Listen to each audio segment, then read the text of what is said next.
Bueno, mis amados, que el Señor los bendiga una vez más. Amén. Vamos a presentar este tiempo en oración. Yo voy a pedirle a Ana que nos dirija en oración. Me gusta siempre como Ana ahora. Te bendiga, Ana. De aquí, de San Pablo. Sí. Señor, te presentamos en este momento, Señor, todas nuestras personas que estamos aquí presentes, Padre, para querer recibir más, conocer más de tu palabra, Padre celestial. Te suplico que nos abres nuestra mente para poder entender, Señor, que pastor también puedan salir las palabras perfectas para que cada uno de nosotros pueda tener esas palabras en nuestra mente, en nuestro corazón y la llevemos, Señor. Estamos aquí porque queremos acercarnos más a ti. Te suplico, Señor Padre, que nos dejes ese entendimiento, ese don, Padre. En el nombre de Jesús, Señor. Amén, amén. Hermanos, vamos a continuar con la clase de la lección número 3 de su libro Unidos en la Fe. Caramba, ¿no tiene el libro? Este es de Ruthie. Lo voy a usar hoy, pero yo necesito puedo conseguirte uno para la semana que viene, ¿ok? Amén. Entonces, vamos a estar hoy entre las páginas. Permítame un segundo.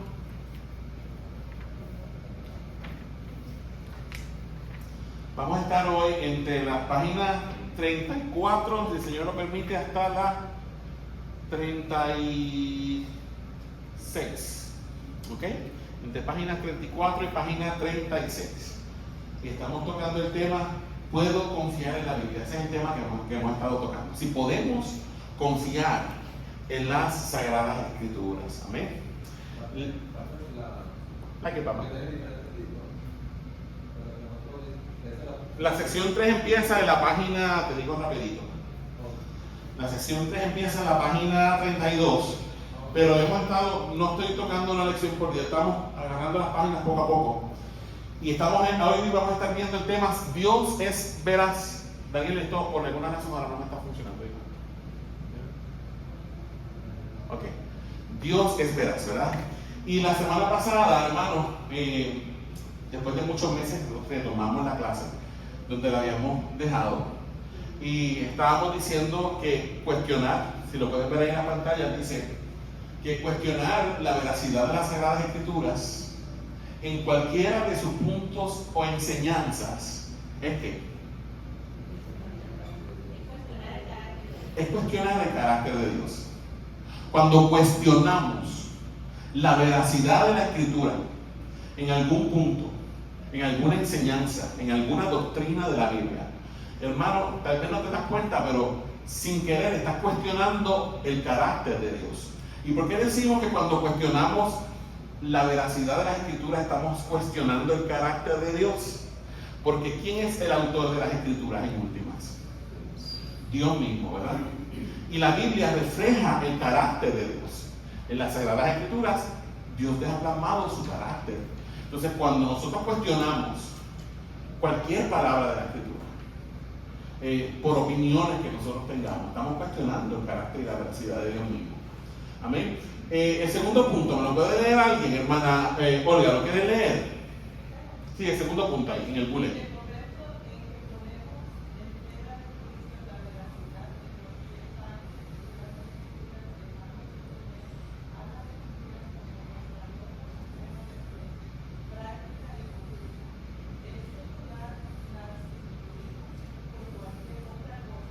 Yo creo que ese punto está claro, ¿verdad?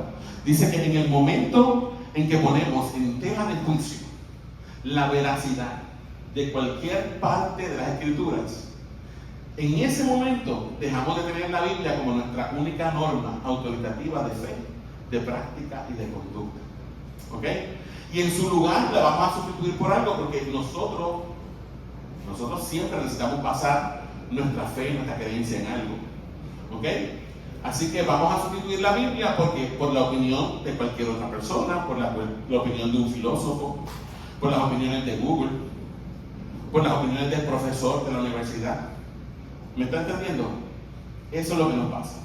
El tercer punto, Jesús, ¿lo quiere leer, papá? En voz alta, ¿no?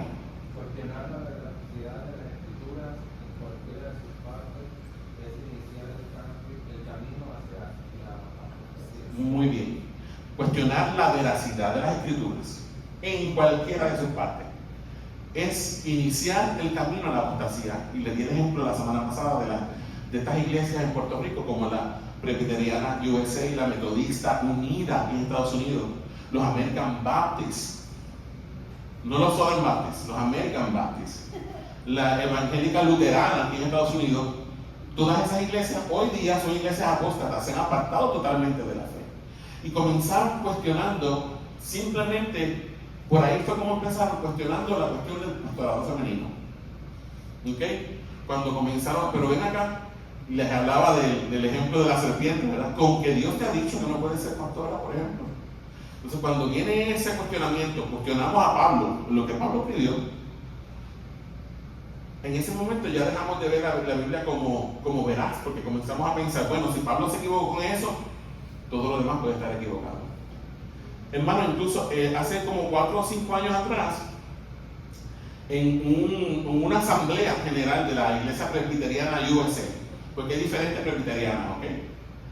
Está la presbiteriana ortodoxa, está la presbiteriana conservadora y la presbiteriana USA. Esa presbiteriana USA es apóstata completamente. Y hace como 4 o 5 años, en la asamblea, porque ustedes no saben quién empezó la oración de invocación la primera noche. ¿A quién invitaron? Invitaron a un imán musulmán a hacer la oración de apertura de la asamblea de la iglesia presbiteriana. ¿Qué comunión tiene la luz con las tinieblas? ¿Qué comunión tienen los musulmanes con los cristianos? Ninguna. Lo primero es que el musulmán niega que Cristo sea hijo de Dios.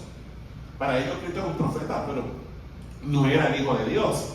Entonces, ¿qué comunión hay? Ninguna. Y de ahí ha pasado que han ordenado ministros homosexuales y todo ese tipo de cosas, ¿ok? Pero empezaron cuestionando cosas pequeñas de la escritura. Ahí comenzó el camino hacia la apostasía. Entonces, vamos a ver aquí. ¿Qué dice el encabezado de esa diapositiva, Dayana?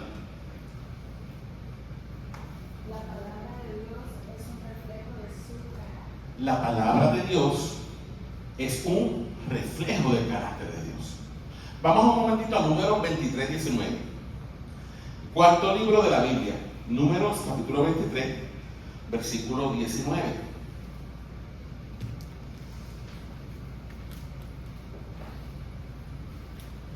Números 23, 19. Y hay una pregunta ahí. Dice, ¿qué nos enseña Números 23, 19 acerca del carácter de Dios versus el carácter de los seres humanos? ¿Qué nos enseña? Déjame agarrar aquí el marcador. ¿Qué nos enseña Números 23, 19 acerca del carácter de Dios versus el carácter de nosotros los seres humanos? Alguien que me lea Números 23, 19 en voz alta. ¿Quién me lo quiere leer? Dale, Jesús. Dios no es hombre para que mienta, ni hijo de hombre para que se arrepienta. Él dijo y no hará, habló y no lo ejecutará. Muy bien. ¿Qué es lo primero que dice en ese versículo, Suri? Dios no es hombre para que mienta. Que Dios no es hombre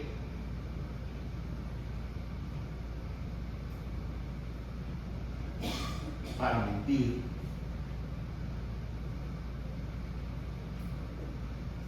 ¿Qué nos enseña acerca del carácter del hombre? Que el hombre es mentiroso. Pero dice que Dios no es hombre para mentir. Entonces Dios no es mentiroso. ¿Ok? ¿Qué dice después? Ni hijo de hombre para que se arrepienta. Ni hijo de hombre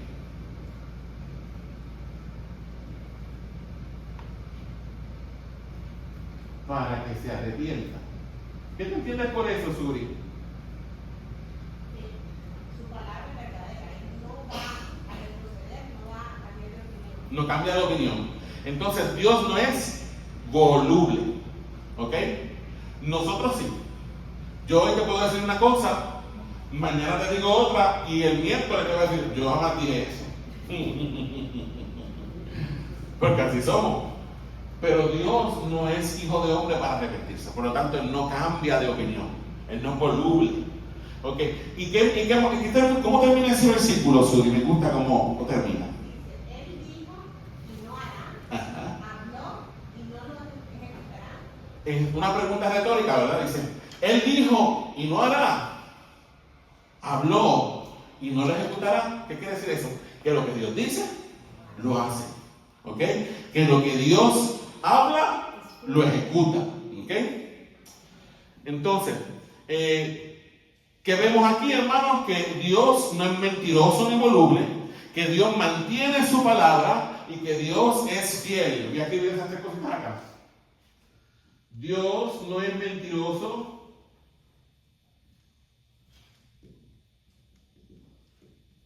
ni voluble. Dios mantiene su palabra.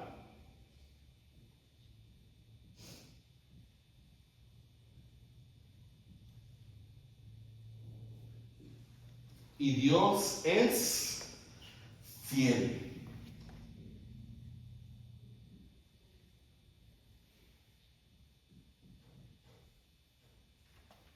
¿Ok? Contrario a nosotros. Totalmente opuesto a nosotros. Dios no es mentiroso. Dios no es voluble. Dios mantiene su palabra. Cuando dice algo, lo ejecuta. Y Dios es fiel. Ahora, hermanos, la segunda pregunta llega en bullet, que dice, basándonos en ese versículo, basándonos en el versículo 19, ¿cómo puedes tú aplicar esa verdad en tu vida? ¿Puedes confiar en Dios? ¿Crees que sus palabras son dignas de confianza? Son verdaderas. Entonces, basándonos en número 23, 19, nosotros, ¿qué podemos aplicar a nuestra vida? Hermano, que podemos confiar plenamente en lo que Dios dice en su palabra. ¿Ok? Porque la Biblia es un reflejo del carácter de Dios. ¿Ok? La Biblia refleja el carácter de Dios. Y Dios es un Dios confiable.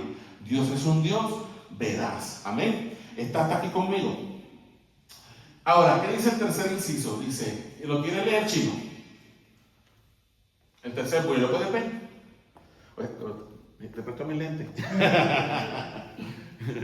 Cuando la palabra de Dios nos dice algo que no nos gusta, nos molesta, incomoda o estamos en desacuerdo, ¿cuál debería ser nuestra actitud?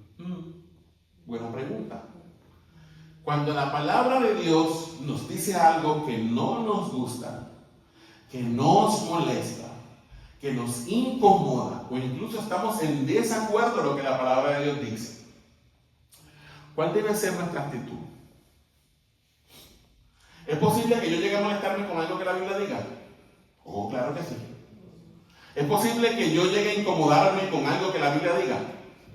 Claro que sí, hay que aceptarla. Exactamente, hay que aceptarlo. ¿Ok? Porque nosotros no estamos viendo el cuadro completo, nosotros vemos todo desde nuestra pequeña perspectiva, pero Dios tiene un plano superior al de nosotros. Dios ve lo que nosotros no vemos. La semana pasada decíamos que cuando Dios le prohibió a Adán y a Eva, ya rompí esto, cuando Dios le dijo a Adán, de todo árbol del huerto podrás comer, pero del fruto del árbol de la ciencia del bien y del mal no comerás, porque el día que de comieres ciertamente morirás. Lo primero que hizo la serpiente, ¿qué fue? Poner en duda la palabra de Dios. ¿Ok? ¿Qué es lo primero que Satanás hace con nosotros? Pone en duda, siembra la semilla. ¿Ok? Y una vez que siembra la semilla, si tú le das cabida a la semilla, te va a pasar como a Eva. ¿Ok? La palabra nos confronta con nuestro pecado, nos corrige. Claro. Y por eso nos molesta, porque nos confronta con nuestro pecado. ¿Ok? Porque por naturaleza nosotros no queremos hacer las cosas que Dios manda. ¿Ok? Pero ¿sabes algo? Es bueno que te moleste. Cuando te hinca es porque Dios está trabajando contigo. Si no te molesta es porque estás muerto. Pero cuando te molestas por algo, hay dos actitudes que tomamos.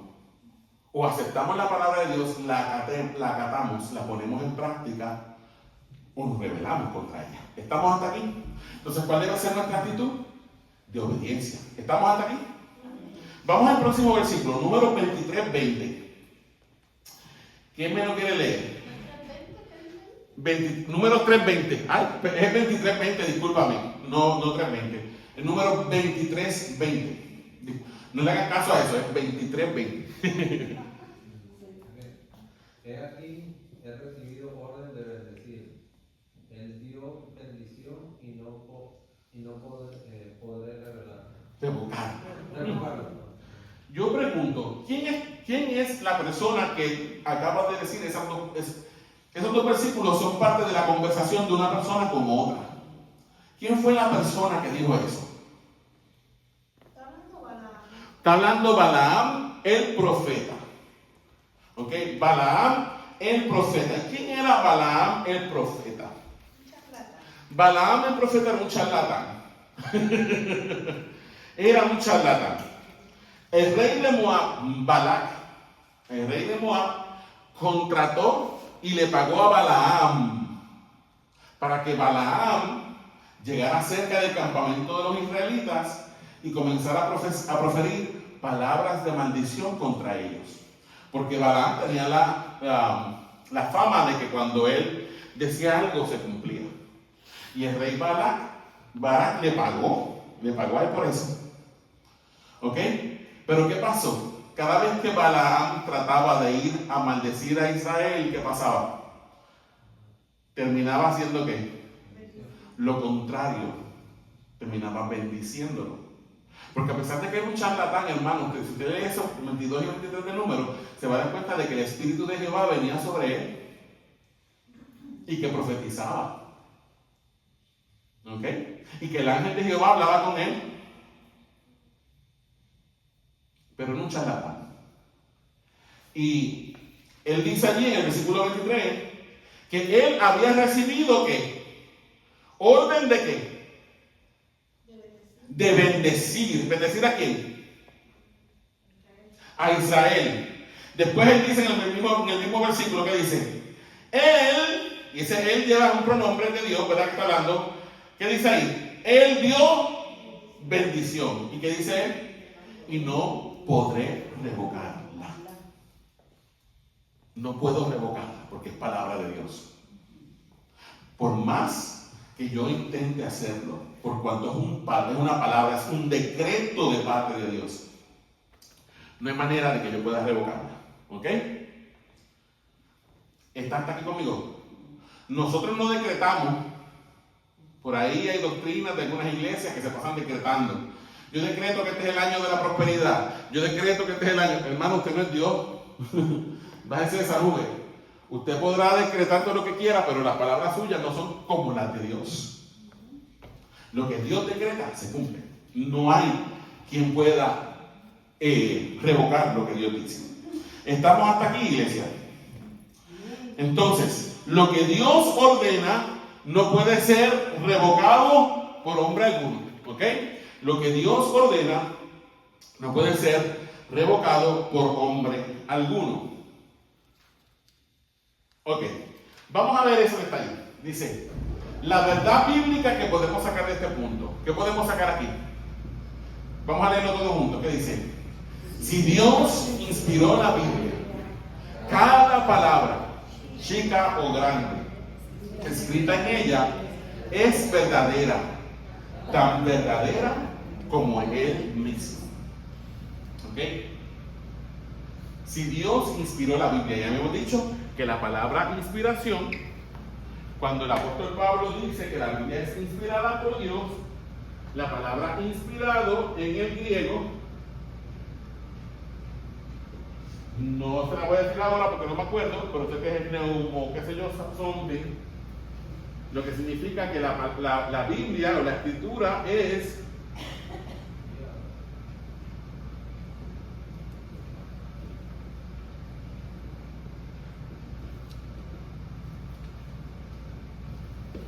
soplada de la boca de Dios.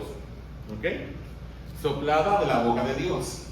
Y si Dios inspiró la Biblia, cada palabra que está escrita en la Biblia fue literalmente, según Pablo, soplada de la boca de Dios. Salió de la boca de Dios.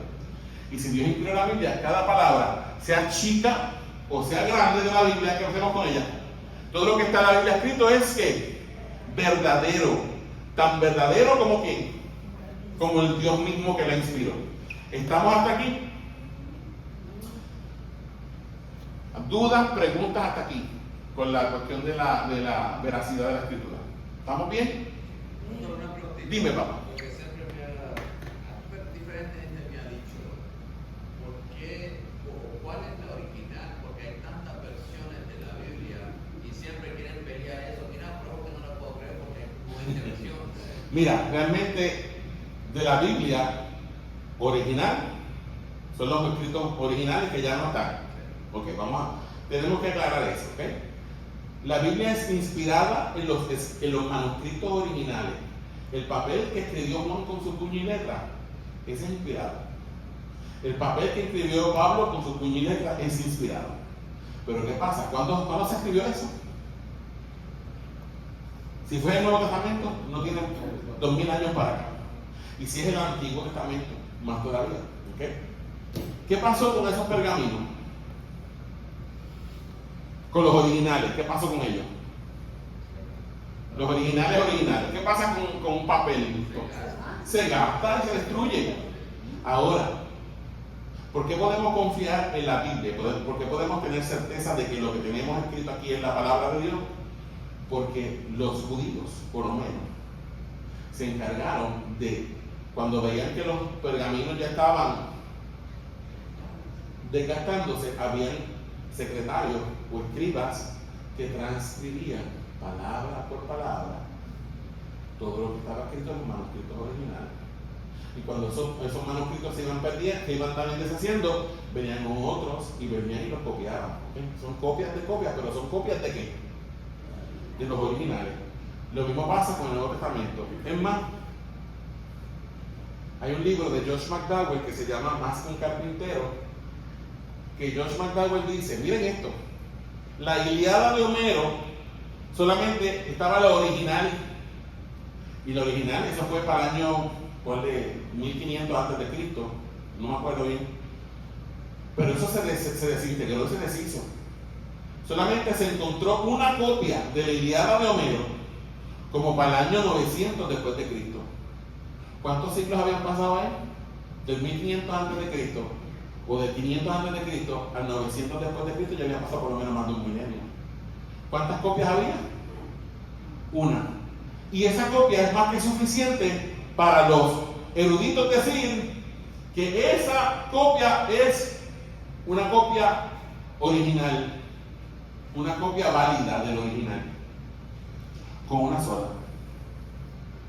Pero usted sabe cuántos manuscritos hay del Nuevo Testamento que fueron escritos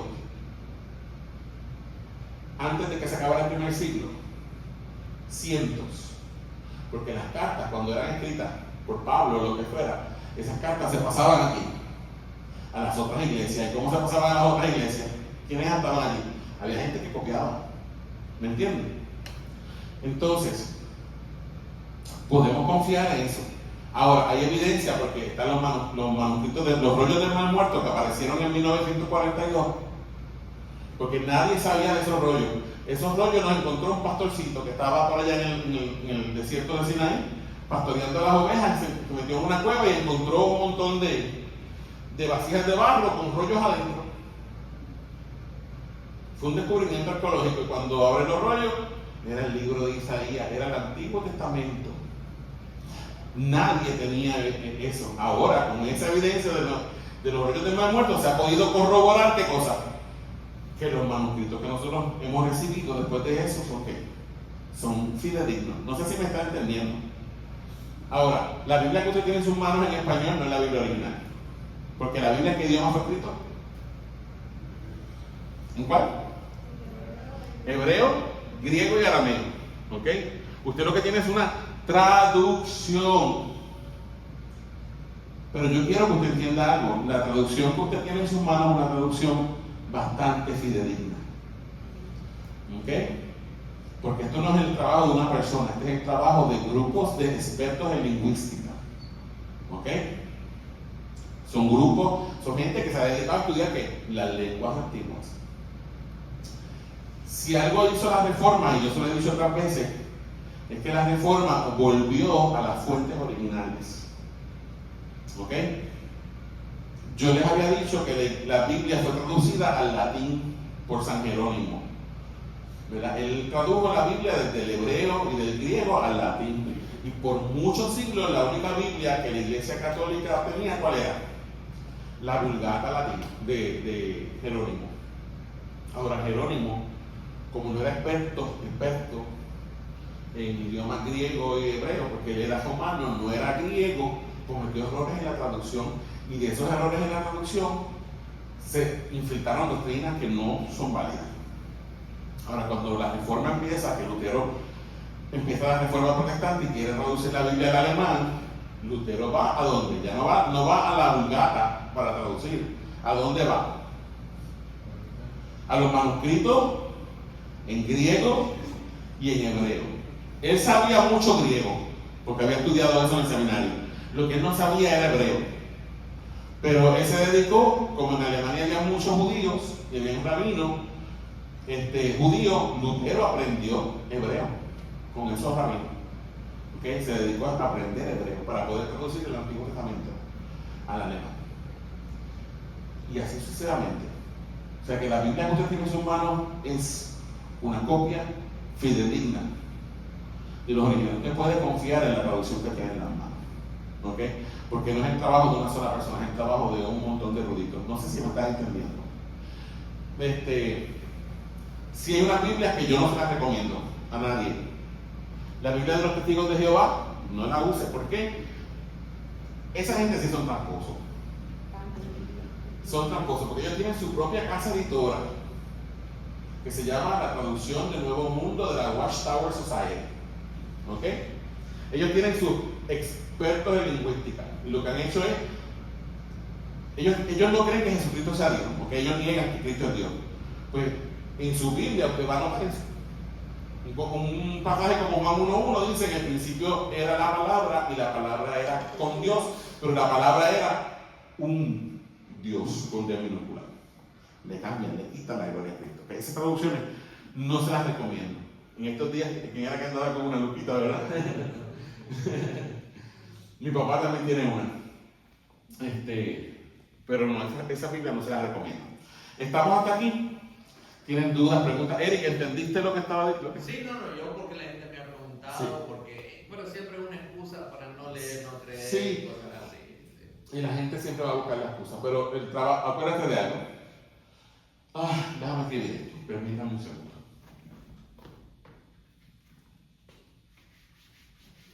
Voy a borrar acá. Ya empecé a borrar antes de decirlo, ni modo.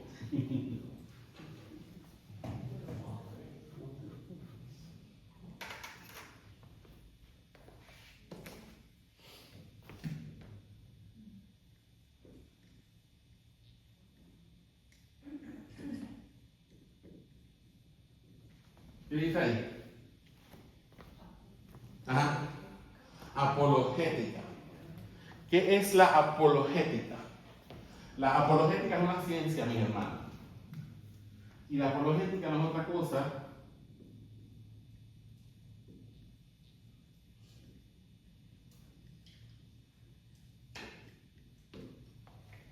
que la defensa de la fe. ¿Ok? Usted sabe que siempre va a haber gente que le va a cuestionar su fe. ¿A cuántos alguna vez lo han cuestionado su fe? ¿Y usted ha sabido cómo responderle? ¿O se ha quedado? Lo más probable es que se ha quedado tilteado. Porque hay gente que es tremenda y hace preguntas, pues. Porque hay gente que usted sabe que lo que quieren es fastidiar. Y eso. Pero hay personas que son cráneos, que han estudiado y van a buscar cómo enredarte. Pero hay una palabra, mami, búscame ese versículo en Primera de Pedro que dice que estemos preparados para presentar defensa ante todo aquel que demande razón de nuestra fe. Deja que Ruti me consiga ese versículo y lo buscamos todo.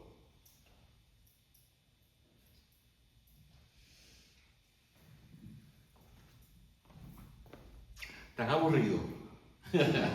Hermano, pueden ser sinceros conmigo. Creo que debemos traer una ¿En cuál? 3.15. Vamos a buscar Primera de Pedro 3.15. Busquen su Biblia. Primera de Pedro 3.15.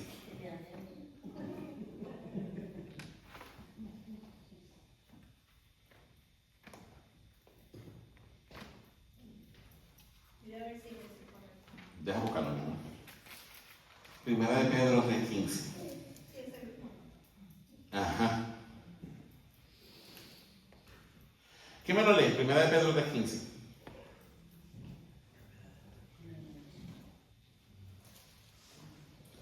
Ahí es que lo tenga.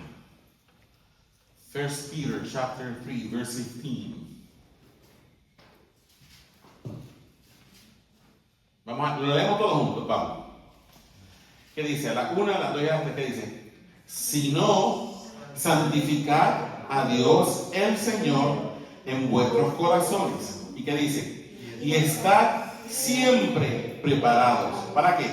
Para presentar defensa. ¿Cómo? Con mansedumbre y reverencia. ¿Ante quién? Ante todo el que os demande razón de la esperanza que hay en vosotros. ¿Cuál es la orden del apóstol Pedro? Que estemos, como dice él, estemos siempre preparados. ¿Para qué? Para presentar defensa con mansedumbre y con reverencia. ¿A quién? A todo el que nos demande razón de nuestra fe. Entonces, yo creo que una de las cosas que como iglesia nosotros tenemos que empezar a hacer es prepararnos en apologética. ¿Ok? Y hay gente muy buena que sabe, porque para usted prepararse en la apologética, usted tiene que, es un músculo que usted tiene que ejercitar, ¿sabe? Porque usted tiene que aprender a tener ese cerebro sharp. A mí me pasó algo feo hace como 2 semanas. ¿Qué te pasó feo hace 2 semanas?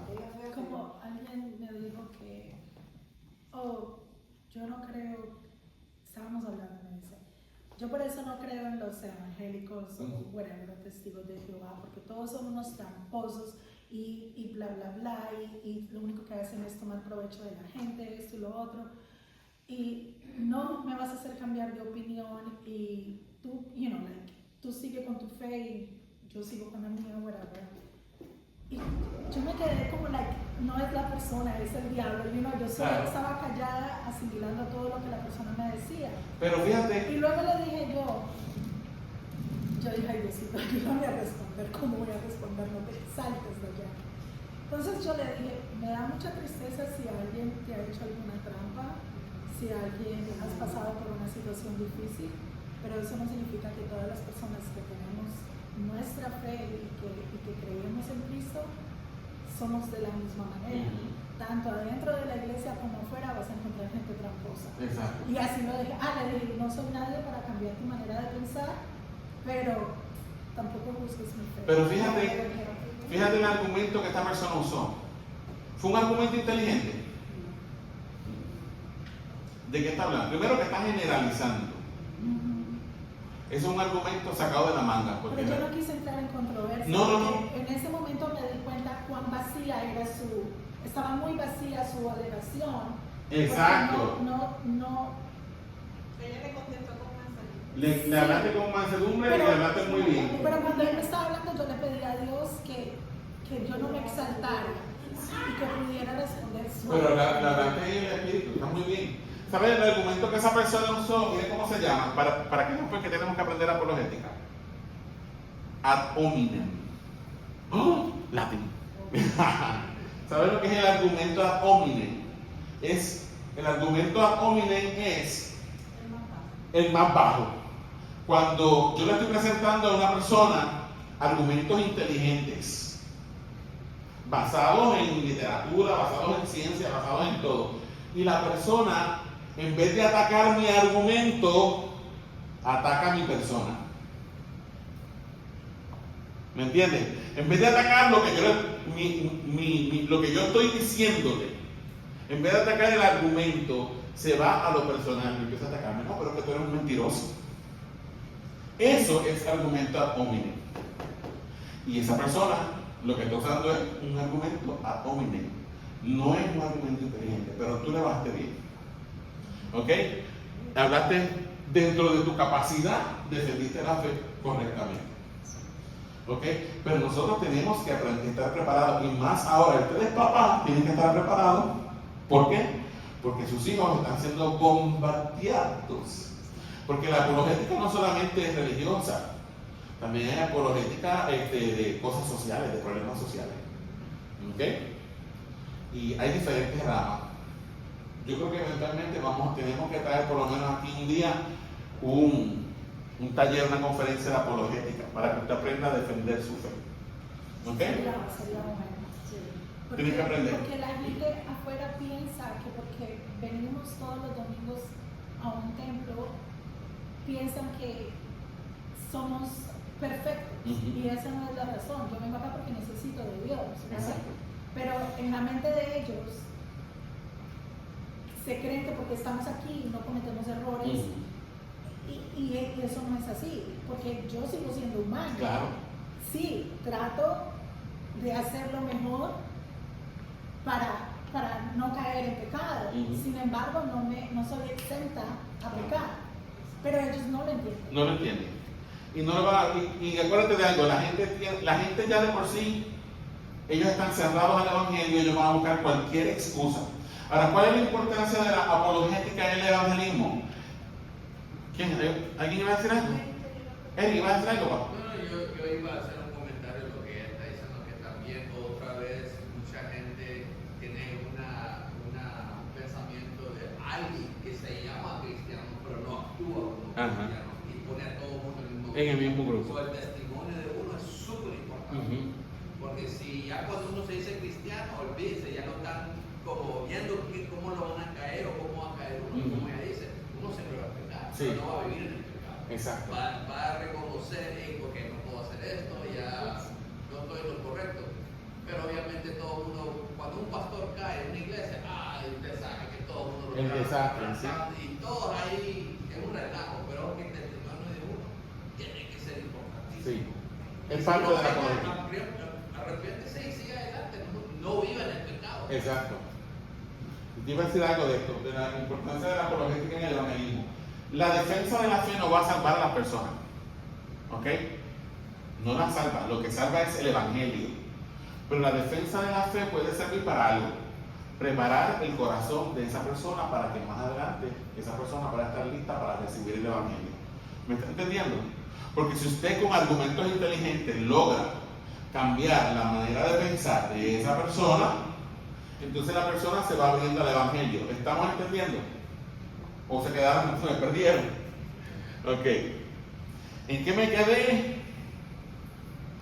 ¿Dónde me quedé? Porque es que me gustan las clases, por eso es que yo no puedo darle el libro una lección en un solo día, porque surgen dudas y a mí me gusta que las aclaremos. ¿Están claros hasta este momento? Ok. Ok, dame ¿dónde está esta cosa? Espero que me funcione. Vamos entonces a la Biblia es inerrante. Ok. Alguien que me lea, vamos a leer todos juntos el encabezado de ese slide. ¿Qué dice? La Biblia es inerrante en cada una de sus palabras. ¿Qué significa inerrante? Hemos definido que no tiene ¿qué?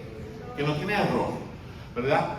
Y nosotros, como cristianos protestantes evangélicos, bautistas, de corte reformado, creemos que la Biblia es inerrante en cada una de sus palabras. Hay una pregunta allí que dice, ¿podemos estar seguros de que la veracidad de Dios se aplica a la Biblia? Esa es una buena pregunta. Acuérdense de algo, la Biblia no es Dios, ¿ok? Dios es Dios y la Biblia es la Biblia, pero la Biblia no es Dios. Sin embargo, la Biblia refleja el carácter de Dios. Nosotros no adoramos la Biblia. ¿A quién adoramos? A Dios. Ahora, pero Dios nos dejó su revelación en la Biblia. Ahora, hemos dicho que Dios es veraz, porque eso es parte de su carácter. ¿Creen ustedes que podemos estar seguros de que la veracidad de Dios se puede aplicar a la Biblia también? ¿Se puede o no se puede? La veracidad de Dios. Dios es veraz. Dios es santo. Dios es perfecto. Esas mismas características las podemos transmutar a la Biblia. Claro que sí, porque la Biblia es inspirada por Dios, como dice el apóstol Pablo. Ahora, pregunto, esa es la segunda pregunta que dice: ¿será que la Biblia es veraz en las cosas espirituales, pero se equivoca en aspectos científicos o históricos? Esa es buena pregunta.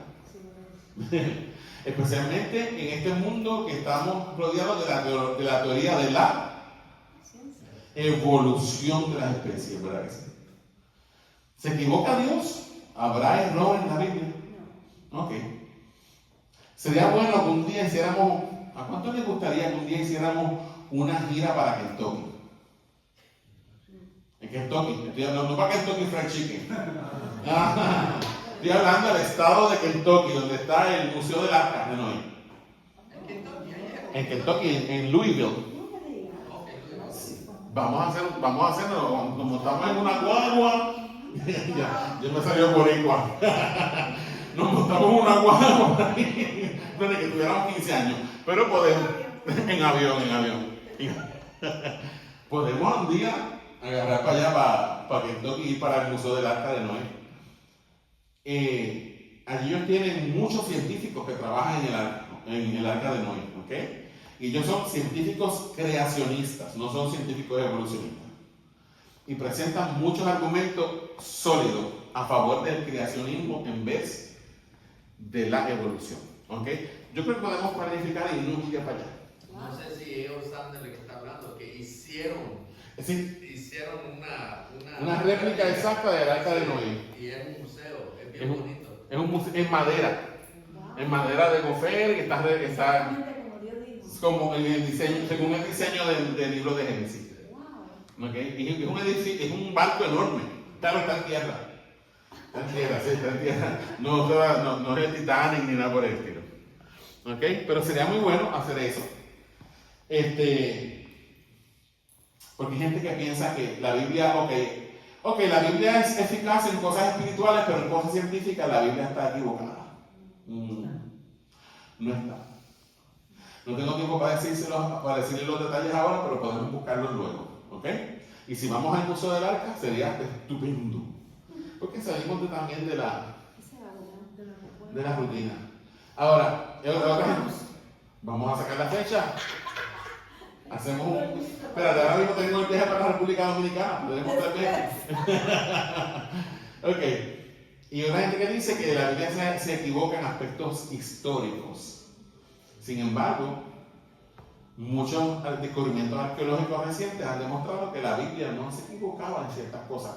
Porque muchas personas pensaban que, por ejemplo, lo de Sodoma y Gomorra, que eso era cuento de camino, pero han encontrado yacimientos arqueológicos. Por ejemplo, lo del el paso de los israelitas por el Mar Rojo. ¿Ok? En Manacusita 5 pesos.